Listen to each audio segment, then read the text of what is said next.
Alright guys, I'm going to try and do this FP1 paper pretty quickly. Just scroll through it, show you my ideas how I would sort of answer the questions and stuff. So, okay, the first bit, we have to show that there's a root between x is 1 and x is 2. Well, this is pretty simple. All we have to calculate is f of 1 and f of 2, and they should have opposite signs. Okay, so f of 1 is just 6 minus 7 there from this equation. And that's going to be minus 1. Similarly, f of 2 is going to be 9 plus 6, which is 15, minus 7 is going to give me 8. Okay, so they have opposite signs, right? And then all you have to write is f is continuous. F is continuous. Therefore, a root between x equals 1 and x equals 2. If you want to know why this is the case, just imagine a graph of f. Here's 1, here's 2.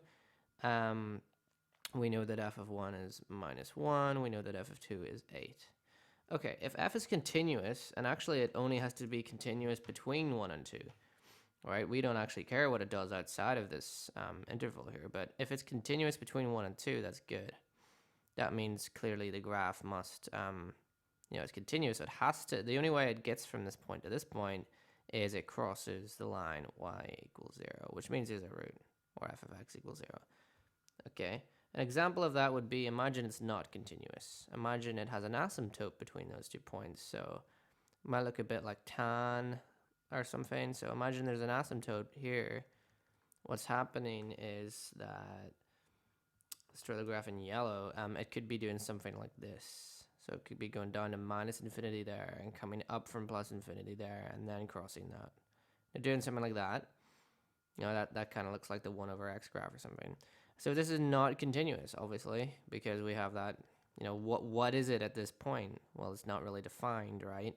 It's not defined, therefore not continuous. Okay, that was kind of overkill. Let's move on. So we're starting with the interval 1, 2. We're going to use interval bisection twice to find an interval, blah, blah, blah, blah, blah. Okay, I mean, that sounds more complicated than it is. All we're really doing here is, okay, we have f of 1 and f of 2, so where is the root? Maybe we could try f of 1.5 to get a more accurate approximation. Okay, so you work that out. I can't remember off the top of my head what that was. Let's pretend it's 5. Okay, so I mean, you have a calculator, right? You're just gonna plug it in and get an answer popped out. So imagine it's 5, right? Imagine f of 1.5 gives me the answer 5. Well, what does this tell us? Well, this tells us that the root is still in the interval between 1 and 1.5. Okay, so then we just do that one more time. We bisect it again, right? So we calculate f of 1.25, and I think you find that this is like 2.6 or something, like it's still positive. So, therefore the interval is still in that, or the root is still in that interval. All right, so it's still between 1 and 1.25. So that's your interval that contains alpha. Okay, so question 1 is pretty much nice warm up. Let's move on to 2. So, but a complex numbers, find the modulus of z1. Okay, so the modulus is just square this, and square this, and square root it. Oh, hang on. So it's just gonna be root 5, right? That's it. It's like a 1 mark thing. Just minus 2 squared plus 1 squared, square root that. You get root 5. Okay. And then find in radians the argument. Okay, so quick sketch just to be sure that we're correct. It's going to be over here. All right, which means that in order to calculate the angle, remember it needs to be measured from here. Okay, so once we calculate, I'll mark on an alpha here. So we're just going to calculate alpha. Alpha is just going to be inverse tan of, I guess that's 1 over 2. Okay, and then, well, what's the actual argument? Well, the actual argument, what is that? What are we doing? Well, it's a positive angle, and we're just gonna go 180 degrees minus alpha, or in radians that is pi minus alpha, and that will be our argument for that particular complex number.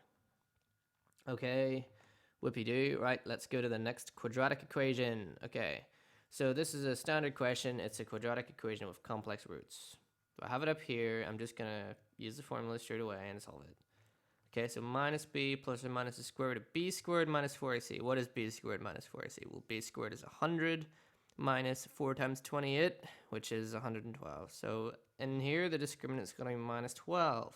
The discriminant's negative, therefore we know that the equation has no real roots, i.e. two complex roots, which we're not aware of.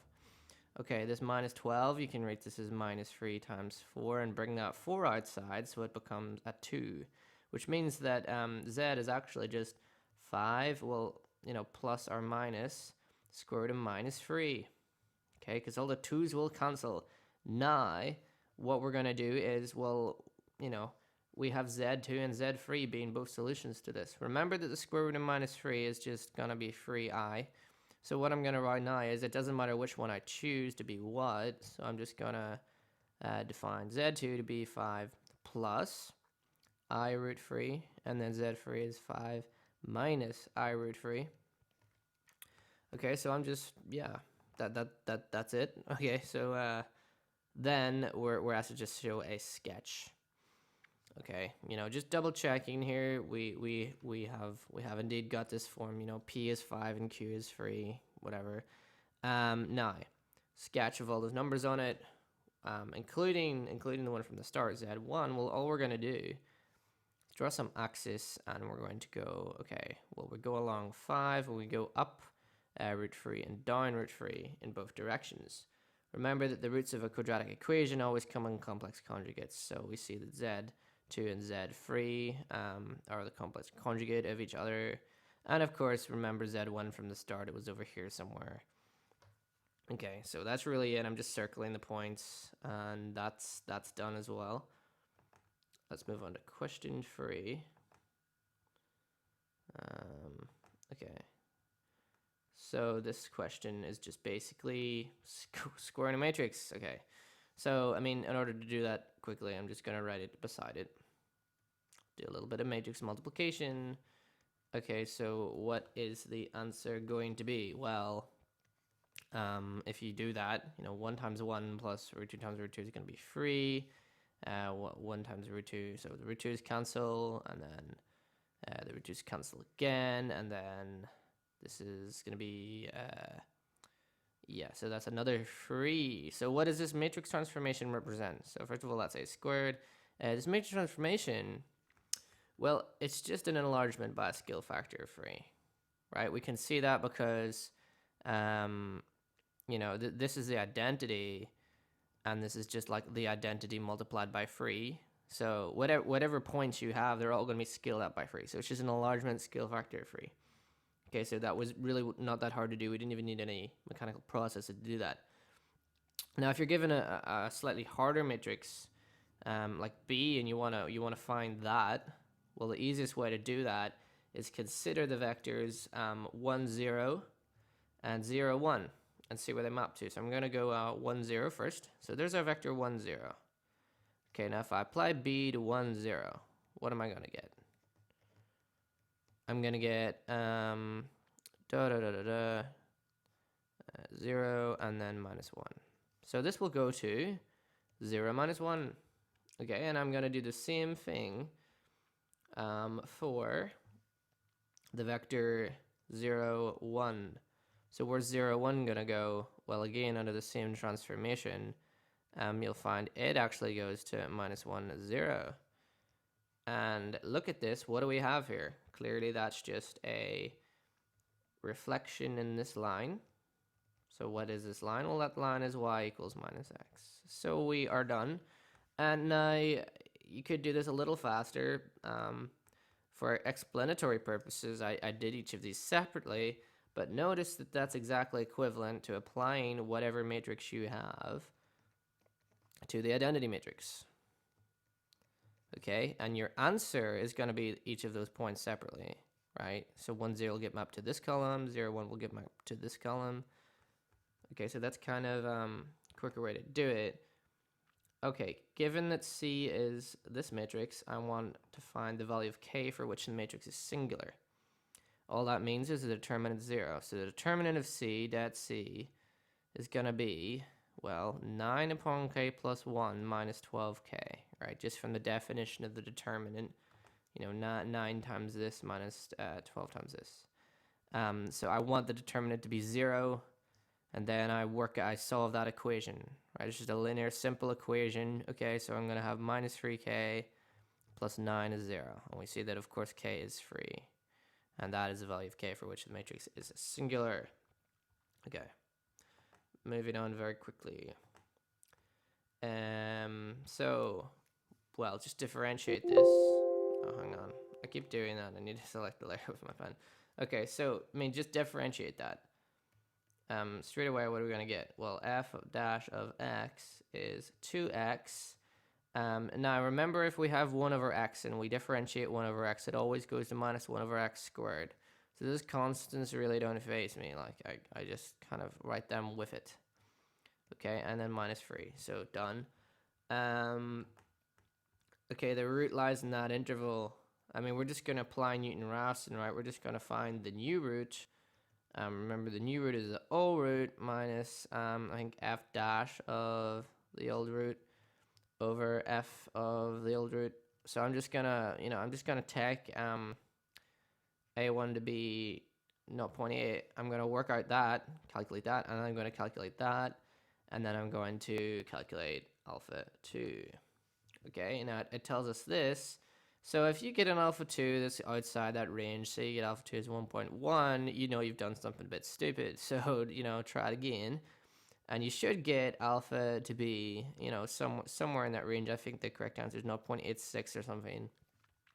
And remember, just leave that to 3 decimal places. So maybe it's a 7. I don't really know. I haven't checked. And that's Newton-Raphson. These questions are pretty standard, so I won't really go into that anymore. Right. Okay, so we have now a matrix where we're actually asked to find 2 elements of the matrix.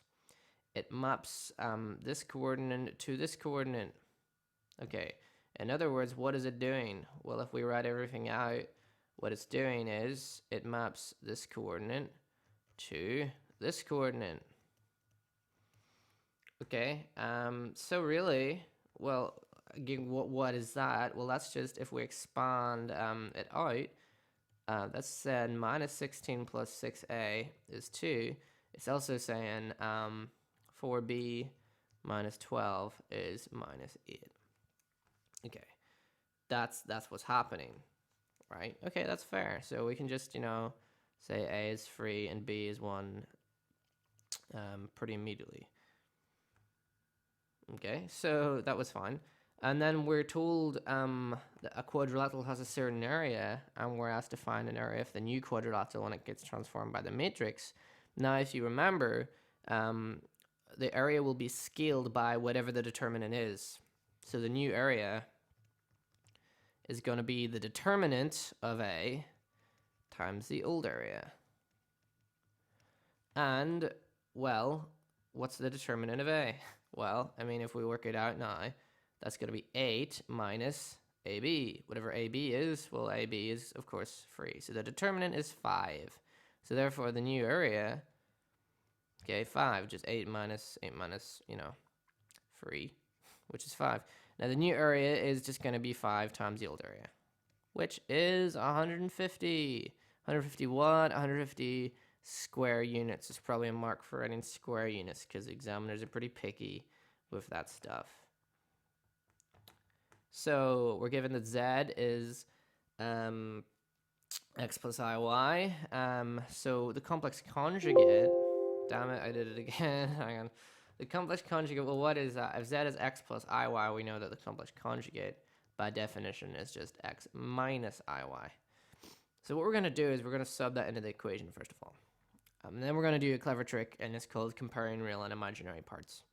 You'll see everything will pop out quite nicely. So basically, let's write z and z star. Let's sub that into the equation, and we're going to rewrite the equation down here.